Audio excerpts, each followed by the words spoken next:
et bienvenue sur Oseras-tu, le podcast. Nous sommes Manon et Sébastien. Après plusieurs années de salariat dans des domaines très différents, nous avons choisi de chambouler nos vies et de tout changer. Aujourd'hui, nous accompagnons les personnes audacieuses à exprimer cette partie d'elles-mêmes pour qu'elles osent, elles aussi, changer leur vie à leur façon. Seuls, à deux ou avec nos invités, nous allons te partager des parcours inspirants, des retours d'expérience et aussi plein d'astuces et d'idées pour t'aider à oser réaliser tes projets et vivre la vie qui t'épanouit. Tout ça dans la joie et la bonne humeur, alors installe-toi confortablement et bonne écoute. Bienvenue à toi dans cet nouvel épisode de podcast avec un tout nouveau format qui sera un peu plus long que ce qu'on fait d'habitude, les SI, et un peu moins long bien sûr que les interviews qui sont assez longues. Aujourd'hui, on va parler des questions à se poser quand on se pose des questions sur son avenir professionnel. Donc ça va être un format un peu plus long, j'espère que ça va te plaire, et donc on attaque directement dans le vif du sujet. Déjà, tout simplement, qu'est-ce qu'il faut faire pour pouvoir se poser des questions et surtout les bonnes questions. Je vais plutôt principalement parler de la vie professionnelle, mais je pense que c'est valable aussi pour la vie perso. La première chose à faire, c'est prendre du recul sur cette situation pour pouvoir se poser les bonnes questions. J'en ai déjà parlé dans un précédent épisode de SI, mais je vais en gros rapidement te faire un petit récap de pourquoi c'est important de prendre du recul. Déjà, ça va te permettre de mettre de l'ordre dans tes idées, parce qu'on a souvent la tête sous l'eau dans ces situations-là, et c'est un peu le fouillis. Prendre du recul, ça va te permettre de mettre de l'ordre dans tes idées. Ça va également permettre de voir la situation dans son ensemble, plutôt que dans les détails, parce qu'on a aussi tendance à se focaliser sur les détails de notre situation, plutôt que d'avoir dans son ensemble, et prendre du recul va t'aider à faire ça. Il y a aussi que tu vas pouvoir prendre des décisions plus objectives. Pourquoi plus objectives? Parce que, comme le point que je viens de te dire juste avant, tu vas avoir vu d'ensemble et donc du coup tu seras beaucoup plus objectif sur les décisions à prendre.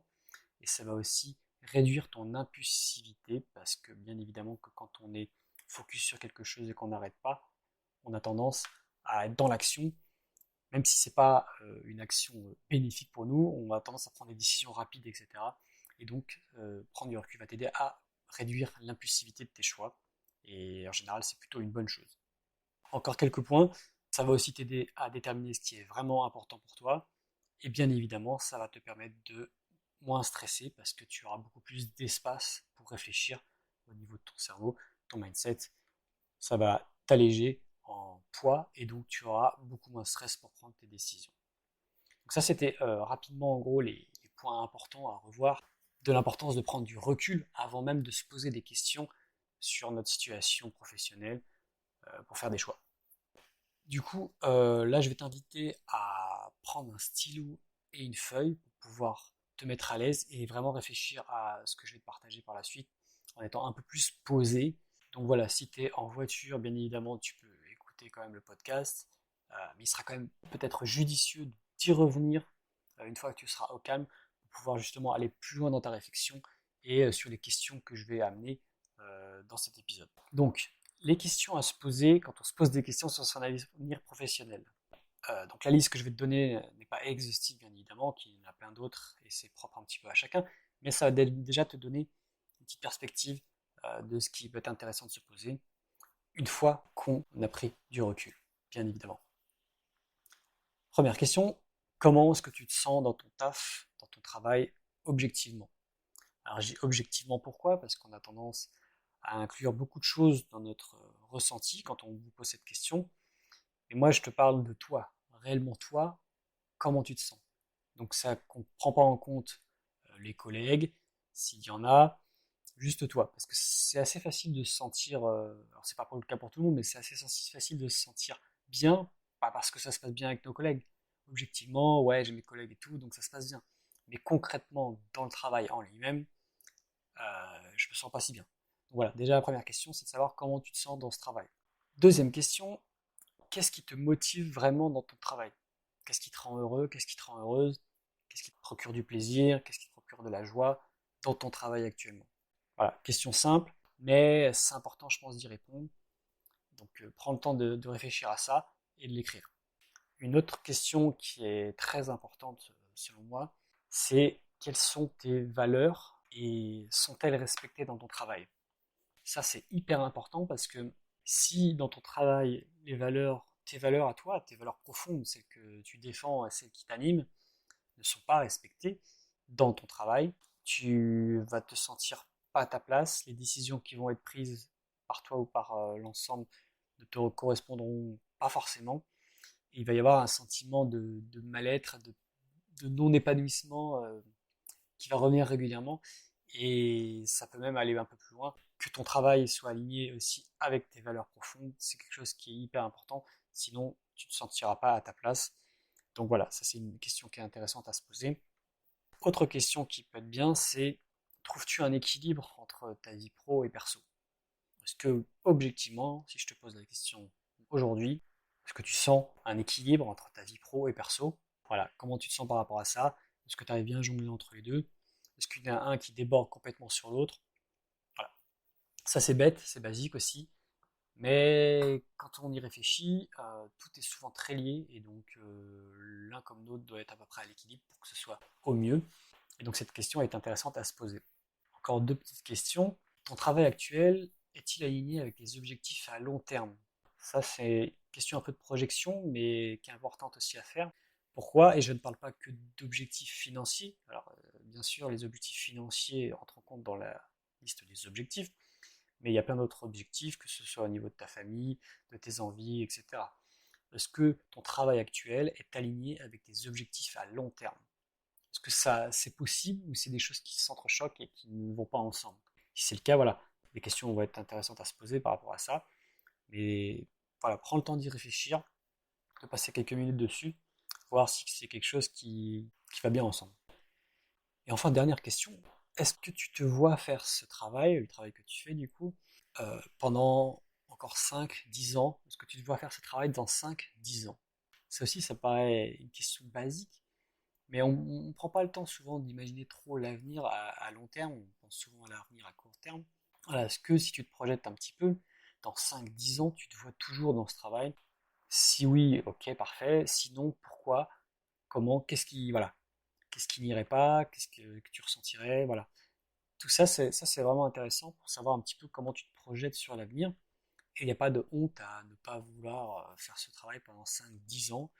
Et au contraire, c'est très bien de s'en rendre compte plutôt que de s'enfermer dans un travail qui nous plairait plus pour toute notre vie, par exemple. Je te dis ça parce que moi, par exemple, j'ai fait 6 ans chez les pompiers de Paris. C'était des contrats de 5 ans, donc l'avantage, c'est que quand on arrive à la fin du contrat, bah, on a tendance à bien réfléchir, parce que sinon, si on signe, c'est pour 5 ans. Donc 5 ans, c'est long. Donc là, il y a un point à faire pour savoir si c'est vraiment ce qu'on veut faire. Donc voilà, il n'y a pas de honte à vouloir faire autre chose si c'est quelque chose que tu sens au fond de toi. Pour toutes les questions que je t'ai posées, il peut être intéressant, une fois y avoir répondu, d'imaginer l'inverse. Si la réponse a été négative, bien évidemment, sinon ça ne marche pas, et du coup, pour la plupart des questions, d'essayer d'imaginer l'inverse. Je te prends un exemple. Si à la question trouves-tu un équilibre entre ta vie pro et perso, tu as répondu non. Prends un moment pour essayer d'imaginer que tu puisses trouver un équilibre. Comment serait ta vie si tu avais une stabilité dans le quotidien entre ton travail et ta vie perso? Voilà, je te laisse un peu imaginer et analyser un peu les sentiments, les sensations que ça pourrait te procurer d'avoir une vie vraiment équilibrée par rapport à ça. Et c'est un petit exercice de visualisation que je te fais faire là, mais ça peut vraiment des fois aider à débloquer dans notre cerveau que d'autres choses, d'autres chemins, d'autres voies sont possibles, et ça nous aide à y croire et aussi souvent à passer à l'action pour avancer. Une fois que tu as répondu un petit peu à toutes ces questions, et si dans l'ensemble de tes réponses, il y a quand même pas mal de réponses négatives, il peut être intéressant de se demander si les choses peuvent changer dans ton poste actuel ou non. Est-ce que c'est compliqué de mettre en place quelques changements dans ton poste pour que ça tende vers quelque chose qui te plaise plus? En ayant bien en tête que les choses dont tu n'as pas le contrôle vont être difficiles à modifier, bien évidemment. Donc, il est plus facile de s'attarder sur les choses dont tu as le contrôle pour pouvoir justement faire quelque chose. Si tu penses que ça va être compliqué de modifier ça dans ton poste actuel, commence un petit peu à élargir tes pensées, tes idées. Selon toi, est-ce qu'il y a un poste qui correspondrait plus à tes besoins, tes valeurs en fonction des questions que tu as répondues, que tu pourrais imaginer, que ce soit dans ton travail actuel, peut-être qu'il y a plusieurs postes et qu'un des postes correspondrait mieux à un service, je sais pas. Enfin voilà, quelque chose qui n'est pas très très loin de ce que tu fais, mais qui pourrait t'intéresser plus que ce que tu fais actuellement. Ou alors est-ce qu'on parle plutôt d'un changement plus global, donc un changement de boîte, de société, de voie ou même de métier? Voilà, pose-toi ce genre de questions pour voir un petit peu où t'en es. J'en profite pour rappeler qu'on a le droit d'être heureux ou heureuse au travail. Il faut savoir qu'on passe environ un quart, un quart de notre vie au travail. Ça fait beaucoup.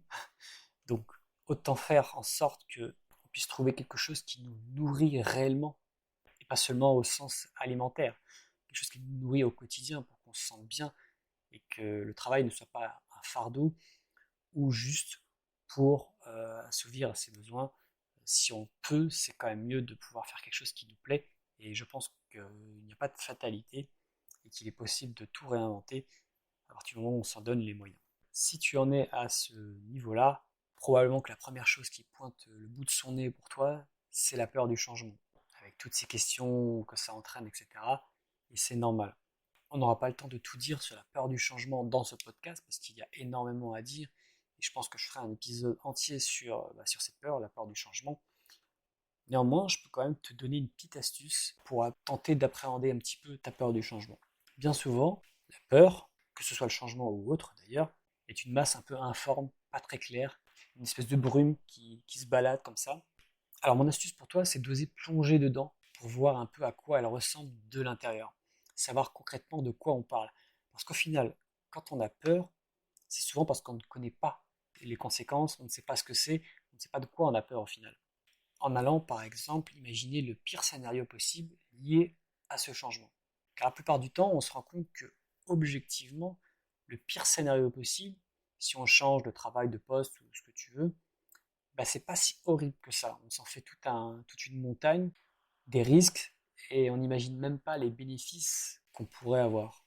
Alors je ne dis pas que le pire scénario serait génial, bien au contraire, qu'on s'entende, mais juste que regarder réellement en face le pire scénario va t'aider indirectement parce que ce sera plus un terrain inconnu, une idée vague, et une fois que tu sais à quoi t'attendre dans le pire des cas, tu peux maintenant laisser ton cerveau imaginer un petit peu plus les bénéfices parce qu'on n'est plus en terrain inconnu et aussi parce que c'est pour ça qu'on choisit de changer les choses pour tendre vers mieux, vers quelque chose qui nous correspond plus. En tout cas, si tu as envie d'aller plus loin dans tes réflexions sur ton avenir professionnel et que tu écoutes ce podcast avant le 26 février 2024, eh ben c'est une bonne nouvelle pour toi parce que du lundi 26 au mercredi 28 février 2024, nous organisons un challenge gratuit qui se déroulera sur 3 jours et qui s'intitulera 3 jours pour réinventer ta vie professionnelle.